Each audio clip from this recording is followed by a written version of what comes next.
जय श्री राम। माघ मास महात्म्य कथा का 28वां अध्याय। वशिष्ठ जी कहने लगे कि हे राजा दिलीप, बहुत से जन समूह सहित अछोत सरोवर में स्नान करके सुखपूर्वक मोक्ष को प्राप्त हो गए। तब लोमस जी कहने लगे, संसार रूपी इस तीर्थ राजा को सब श्रद्धा पूर्वक देखो। यहाँ पर 33 करोड़ देवता आकर आनंद पूर्वक रहते हैं। यह अक्षय वट है जिनकी जड़ें पाताल तक गई है, और मार्कंडेय ऋषि प्रलय के समय भगवान इसी अक्षय वट का आश्रय लेते हैं। यही शिव जी की प्रिय भगवती भागीरथी है, जिसकी सिद्ध लोग सेवा करते हैं। यह गंगा स्वर्ग के हेतु पताका है। इसका जल पीकर मनुष्य मुक्त हो जाते हैं। हे मुनि, सभी प्राणी इस नदी को यमुना से मिली हुई पाते हैं। इसका संगम बड़े पुण्य से प्राप्त होता है। इसके स्नान से जन्म मृत्यु रूपी दावादल से कोई नहीं तपता, परंतु ज्ञान प्राप्त करके मुक्त हो जाता है। यहाँ पर स्नान करने से सभी प्राणी बिना ज्ञान के भी मुक्त हो जाते हैं। इसलिए ब्रह्मा जी ने यहाँ यज्ञ करने की इच्छा की थी। इसी संगम में भगवान विष्णु ने स्त्री प्राप्ति की इच्छा से स्नान करके लक्ष्मी जी को प्राप्त किया।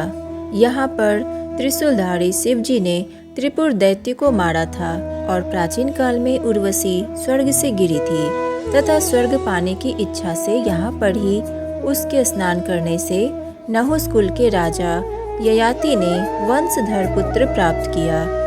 यहाँ पर इंद्र ने प्राचीन काल में धन की इच्छा से स्नान किया था, और माया से कुबेर के सब धन को प्राप्त किया था।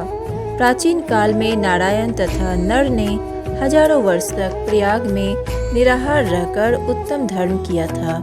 यहाँ से जैगासव्य सन्यासी ने महादेव जी जैसी शक्ति वाले से विजय पाई थी, तथा अनिमा आदि योग के अति दुर्लभ ऐश्वर्य प्राप्त किए थे। इसी क्षेत्र में तपस्या करके श्री भारद्वाज सप्तऋषियों में सम्मिलित हुए। जिन्होंने भी यहाँ स्नान किया, सबको स्वर्ग की प्राप्ति हुई। इसलिए हमारे विचार से तुम त्रिवेणी में स्नान करो। इस स्नान से पहले किए हुए तुम्हारे सब पाप नष्ट हो जाएंगे और संपूर्ण वैभवों को प्राप्त हो जाओगे। ऋषि के इस प्रकार के सत्य वचन सुनकर सभी त्रिवेणी में स्नान करने लग गए, और उसी स्नान करने से सबकी पिशाचता नष्ट हो गई। श्राप से विमुक्त होकर उन्होंने अपना शरीर धारण कर लिया।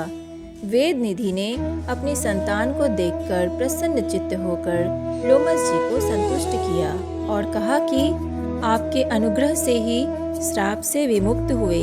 अब आप इन बालकों के योग्य धर्म को कहिए। लोमस जी ने कहा कि इस युवा कुमार ने वेदों का अध्ययन समाप्त कर लिया है, इसलिए इन कन्याओं के प्रीतिपूर्वक कर कमलों को ग्रहण करें। तब लोमस जी तथा अपने पिताजी की आज्ञा से इस ब्रह्मचारी ने 5 कन्याओं से विवाह किया।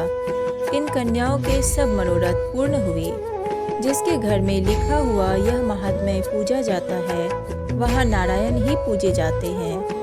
पुष्कर तीर्थ में, प्रयाग में, गंगा सागर में, देवालय में, कुरुक्षेत्र में तथा विशेष करके काशी में इसका पाठ अवश्य करना चाहिए। पुष्कर तीर्थ में ग्रहण के अवसर पर इसके पाठ का दुगुना फल मिलता है, और मरने पर वैष्णव पद को प्राप्त होता है। तो आज के लिए बस इतना ही। माघ मास महात्म्य कथा का सारा अध्याय यहाँ पर समाप्त होता है। अगर वीडियो अच्छी लगी हो तो वीडियो को लाइक कीजिए, सनातन रहस्य को सब्सक्राइब कीजिए और ज़्यादा से ज़्यादा शेयर कीजिए। राधे राधे।